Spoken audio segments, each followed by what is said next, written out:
Hi, everyone. Welcome to the Cascadia Composers Monthly presentation. Very pleased tonight to introduce Adrian Dee, who is a composer who plays with the Newport Symphony, and he's going to talk about his second flute concerto. So welcome, Adrian. Thank you. Um, this is fun for me to do, so thank you for having me here. I'm relatively new to composing. I started arranging things for flutes and flute choirs some years ago, and then my wife said to me, "Why don't you write your own piece instead of arranging other stuff?" And at first I thought, I'm not a composer. I can't write. And then I started having ideas and jotting them down, and next thing I know, I'm completing a flute concerto. um, I had the absolute fabulous, exciting privilege of premiering my first concerto with my home team, the Newport Symphony, back in December. And I had so much fun doing that. In January, I wrote a second concerto. I had a little bit of feedback on the first one at a workshop at the National Flute Association back in August of last year. And one of the things they said was add more virtuosity. And so I thought, well, I don't really want to change this piece, but if I ever write a second one, I'll try to make it more flashy. And so when I started writing the second one, I thought, okay, flash, what can I do to add flash? Well, intervals, lots of intervals. And so the piece opens. When I started, I literally just threw a bunch of notes on my digital page in intervals, and that became the motivic element for the entire first movement. So it's sort of a 10-minute workout in intervals. And the other thing I decided with the second concerto was I wanted to make the form a little more formal, the structure of it. So I challenged myself to write an actual sonata form first movement. And then the middle movement is ABA with a little bridge from the B section back to the A section. And the third movement is a set of variations, basically. It's tied together in a couple of ways. The B melody from the second movement becomes the main theme for the third movement. It's perked up a little bit and becomes sort of an Irish flavored thing in the third movement.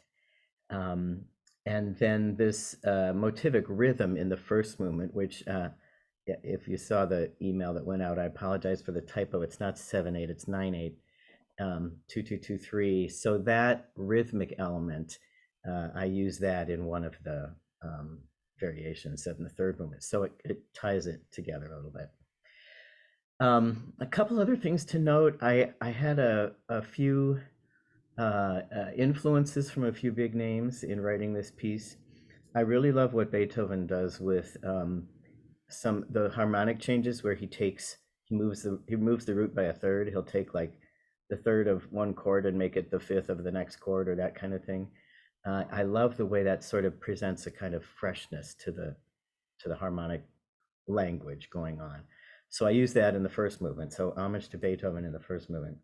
In the second movement, homage to Mozart. I absolutely love the middle movement of his clarinet concerto, possibly the most sublime melody ever written.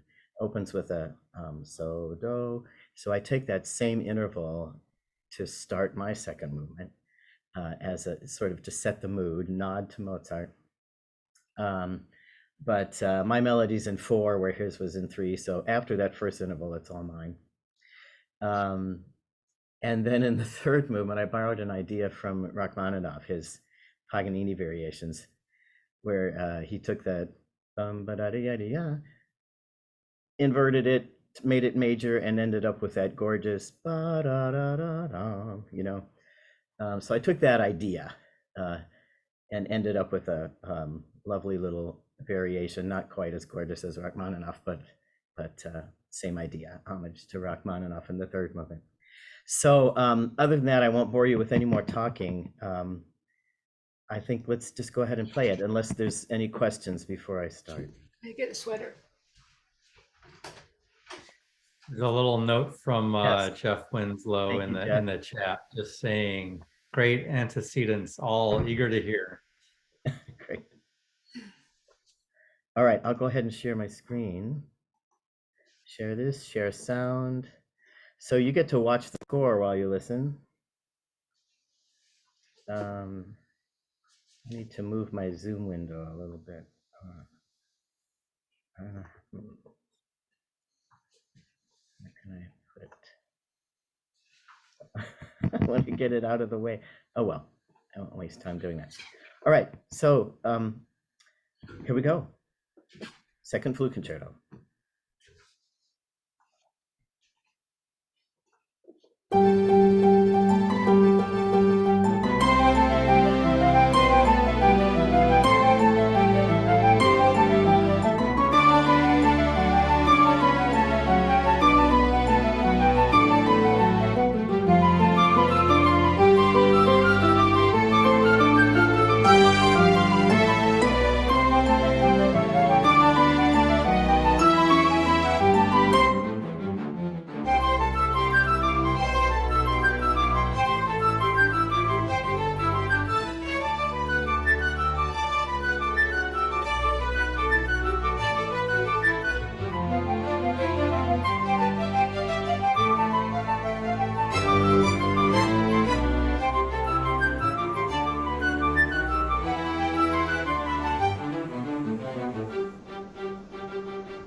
Hey, before you go on, Adrian, Yeah.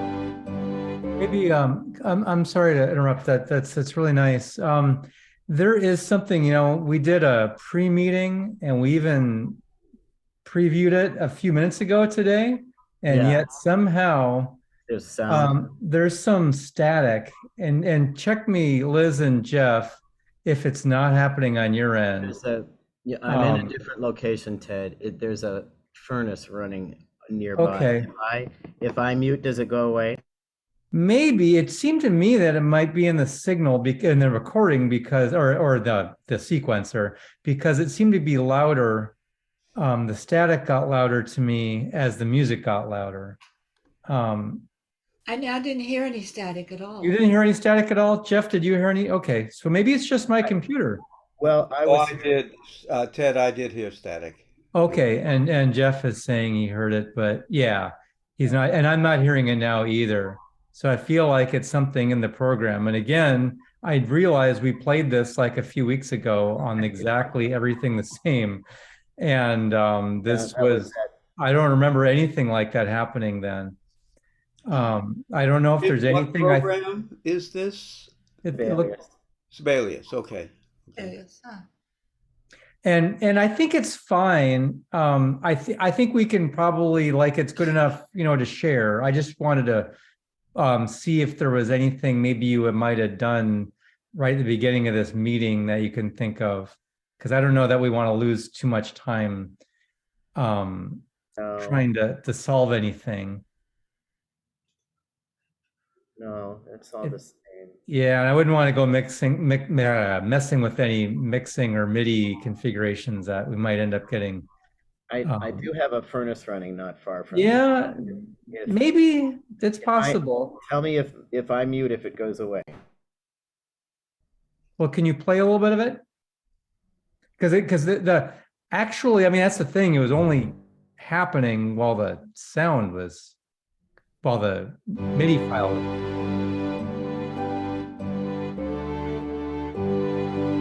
Well, no, maybe that's better. Is that better to you, David? No, no, I'm getting this kind of a fuzz in the Okay. background. It's not that severe. What I was Okay. going to ask Adrian, if you could take off the line that goes from bar to bar, because curiously it seems to be almost slightly ahead of the notes that it's hitting, but I don't think we really need it. It's almost a more of a distraction. The green line, you mean? Yeah, yeah. I just wonder. I don't know how to make that go away. A little bit of Yeah, latency. I don't know if there's a way to do yeah, that there is. either. There is. I forget. Okay. Yeah, I Uh, really apologize for stopping. I mean, I think it's probably fine. It's not, you can still hear it. I was kind of hoping that maybe it was something that was fixable in a second, but I should probably not have said anything. And maybe we should go on and enjoy the rest of this. So I'm just curious, can you guys see this area of the score? That's where my Zoom window is. Is that blocking it? Yeah. yeah, You can see it. yeah. It's clear. Okay, fine. All right, shall we go on? Hmm. Sure, sure. Middle movement, my mom's favorite. Okay.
beautiful.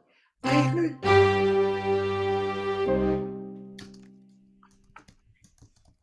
Liz, you wanted to say something?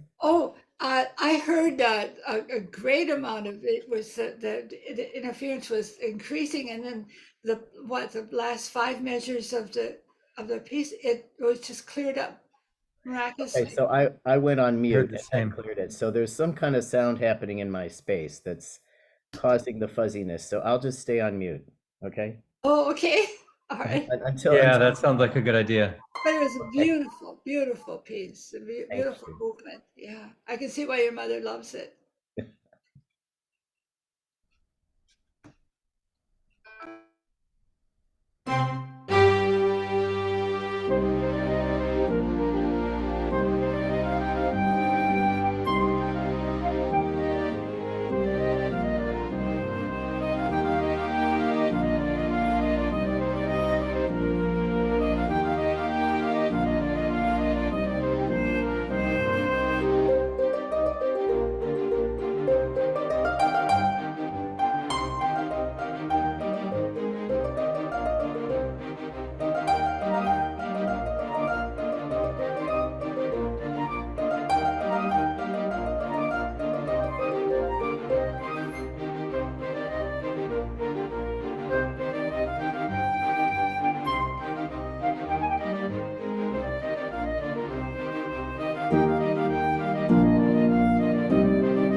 That's it. Wonderful. It was beautiful. Thank My you. mother would have loved the last movement. Oh, great.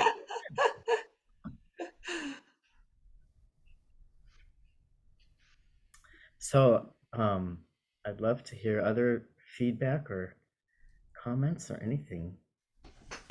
But you guys are probably all way more experienced as composers than I am, so I really like the subdivision, the metric subdivisions in the first movement. When you had you had the compound meter, yeah, 6+3 going, but then you also had the kind of the dotted eighth yes. and the I top love and putting the duples in there and some twos layering of against that. threes, I think are a lot of fun. Yeah. And I think you carried that through the whole piece in different ways. I like that. And Yeah. I like the pureness of the melodies. Oh, thank you. It's just refreshing, just beautiful. Thank you. It was a very pleasant piece to hear, Adrian. Thank you, David. Pleasant. Well, Are you going to play it with it coming up in Newport, do you think? no, I don't have it scheduled anywhere. Oh, Jeff, my one suggestion would be to let the harp have more fun. Yeah, Oh, I know, and I think the string parts probably get pretty tedious too. You know, chunk chicka chunk chicka chunk chicka chunk chicka chunk, or in the first movement, da, da, da, da, da, da, da, da, da, da. I think that's probably hard on the string players. So I need to learn more about what harps can do and how to make string parts more interesting. Adrian, I think one thing, there would be areas where use of pizzicato in the Ah, strings could be effective in the writing. I don't think I didn't detect any really fast tempos that would prohibit something like that. But I would go through and search for spots where you think an articulation change like pizzicato uh-huh. could possibly be effective. Okay, cool. That's a great And idea. I also would think there would be many spots where more attention to dynamic details, particularly between the strings and the flute, could be effective. Okay. That you'd have to search through yourself. Yeah. If I looked at the score, I would just give you my interpretation of what you might do here, what you might not do here, but that's not good to do. It's got to come from you. Well, thank you for those ideas. Those are excellent to hear. Thank you. and it's hard to hear them on through Sibelius, when in a live instrument, of course, it breathes, and that's a difference. Yeah, with my first concerto, when we got into the first rehearsal and I had live players behind me, it was so fabulous to Mhm. actually hear it with real instruments. It was great. Yeah, yeah. I like the chromatic shift in thirds. Yeah, I wonder what it would be like to have just one of those shifts, about two through the slow. Oh, then find its way gradually back to tonic. Huh? There's a thought.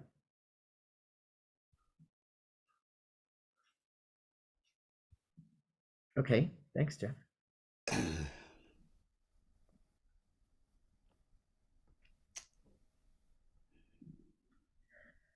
Well, if nothing else, maybe that's enough. What's your next project? My next project. Uh, I don't know. My sister said, "Are you going to write a third one?" Uh, I don't know. I think I need to do something different for a while. You can carry the theme of third shifts toward to the third movement, purely diatonic and make sense throughout the yeah. Mhm. So I don't know. Some of you heard the story about what's going on with my mom. I'm thinking I want to write something for my mom, but it will probably have to be in memory of her. I don't know how much longer she'll be around. So, but that's kind of what's preoccupying my thoughts these days. So if I were to write anything right now,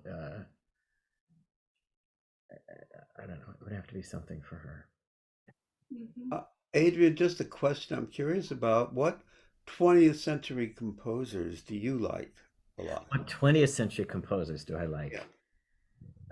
Prokofiev, Shostakovich, Copland.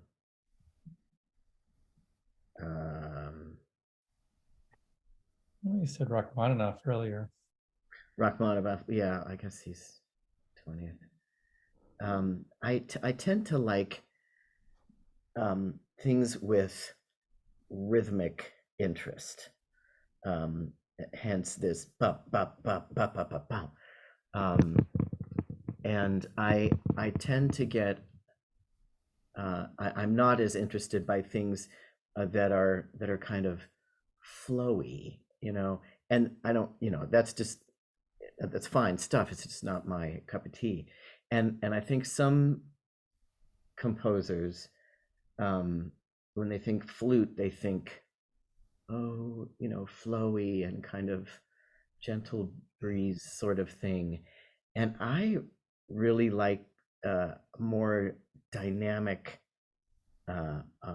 hard hitting beats. And the flute is capable of that. And so that's some of what I tried to do in this piece. Do you know any of the Bartok string quartets? Oh, I'm sure I've heard them. I'm not real familiar with them, but I do enjoy some Bartok. Yeah, the rhythmic element in Concerto. Bartok is a very, very strong feature Yeah, I should of listen his to more Bartok. music. Might And like Concerto for Orchestra. yeah, Yes, that would that be a piece I know. fabulous piece. Yeah, Yeah, yeah. fabulous piece. I'm kind of an orchestral nerd, so you know, pieces Uh-huh. for orchestra I'm more familiar with. I'm a flutist, so Mhm. string Yep. quartets are I am sadly lacking in familiarity with string quartets. Okay. There's only a billion of them, so you're Right. I do love late Beethoven string quartets where he does that rhythmic thing that's just like on and on and on and on and on. There's I don't remember which one it is, but there's one where the cello is just going I forget what it is now, but it's just this little rhythmic motif that keeps going on and on and on and on in the cello part. Anyway. It's fun how something like that sticks in your head Yeah. and comes Oh, it's back.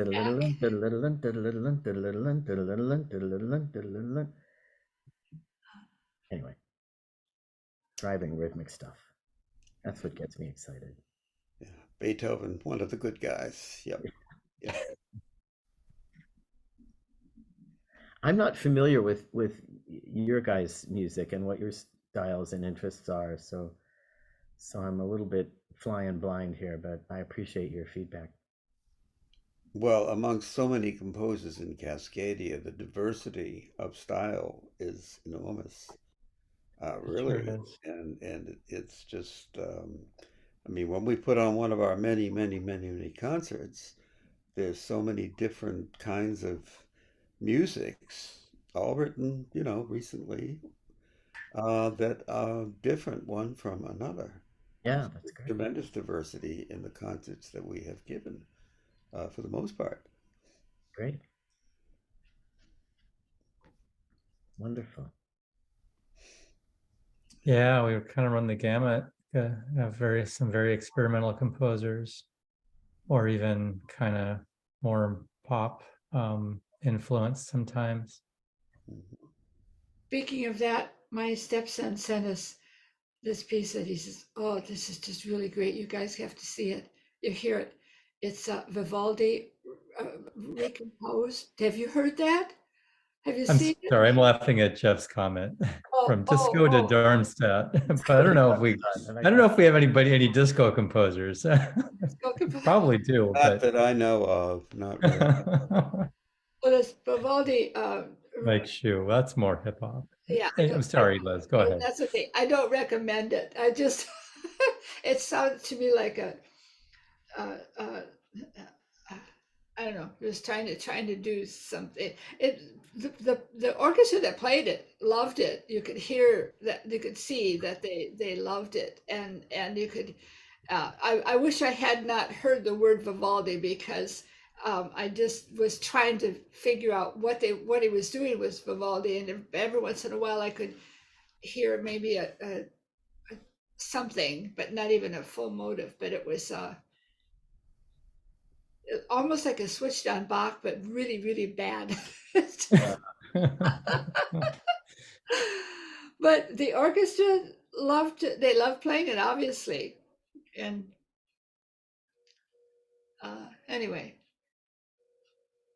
I challenge you to look it up. Vivaldi recomposed, and I can't remember the composer. Or decomposed. Yeah, decomposed.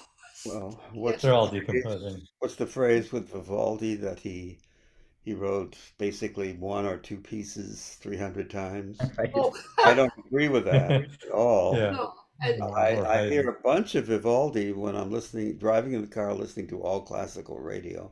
They do play a lot of Vivaldi. And one of the things I will give that guy credit for is he has such a very distinctive style. And you really have to give him credit for that. And I do not agree that he wrote one piece No. 300 times. No, he knew what he was doing. He did it really, really well. Yeah. They're, they play his recordings a lot. And too bad the guy, I think he died in poverty in Vienna, but it's too bad he wasn't alive to really make some money. Mm. Sort of like Mozart's, the just did a lot of wonderful things and lived a life where they had to struggle um, in poverty to whatever degree, although Mozart would not be quite that in that kind of shape. But Vivaldi, yeah, not a great life, but he did write so much, and it's incredibly pleasant to listen to for me anyway, and skillful. And they sure do, like I say, play him a lot, at least on all classical. David, you asked me what 20th century composers I like. I just thought of a couple other. Yeah. Well, one, Michael Torke's Bright Blue music I really love. Mhm. So I don't know a lot of his other pieces, but I like that piece. And there's a woman who wrote a flute sonata. I forget her first name. Her last name is Uebayashi. She's Japanese. Absolutely gorgeous, gorgeous flute sonata, flute and piano. Mhm. So a couple more ideas there. David, I think about that, the people that we love to listen to now and who died in poverty, and you think, my gosh, look at where their music is now. And where did I hear some program that Bach wrote his Brandenburg Concerti to send to somebody that he wanted to get a post, Right, and Margrave of Brandenburg. Yeah. the Brandenburg, yes, and it was discovered years later, not even open. The envelope was not even opened, and you think, ah, Mm. Yeah, what is? Liz, those six Brandenburg concertos just stayed on a shelf for about 100 years. Yes, yes, And when you think of that, and then you hear the pieces, it's just astonishingly sad. yes. It And what really, else can you really, say? yeah. But it's I, lovely that we have them now. Yeah, Yeah. I saw a Netflix movie that was about Bach, and it was probably one of the best composer movies that I've seen, and how he walked for miles and miles, for between posts and so on and so forth. Boy, I can't remember the name of the movie. If you ever get to watch it, I've seen it several times because it's just. As much as I love Bach, like any composer, every time I listen, I think, there's something else new there. There's something, you know, something that I really didn't catch that the first time around. But Bach particularly. yeah, Yeah. What always stands out to me is, they didn't expect anything to ever get played again back then, right? I Yeah. mean, nobody wanted to listen to anything that was old. That wasn't really a thing until about the middle of the 19th century, till the Romantic era about got going. A recent book I read on Mozart just made the point that he did, when he was writing, he did not expect that he was writing for the future, for immortality. He just wrote, he needed to make a living. He wrote, it came out of him. The amount of work he did near the end killed him. Yeah. But no, he wrote not, but like if you take what, the 27 piano concertos, he did not expect that they would be around. He wrote because he needed something to play for the audiences of his time. But I don't think, from at least the material I've read through, that he really thought about I'm writing for hundreds of years in the future.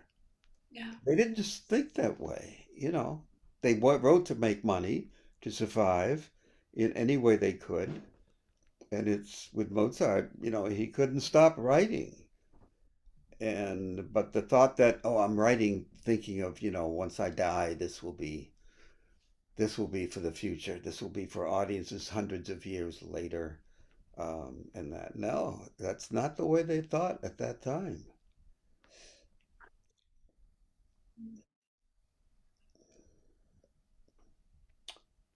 So, Well, maybe that's a good stopping place. Ted, you had a hard stop at 8:30.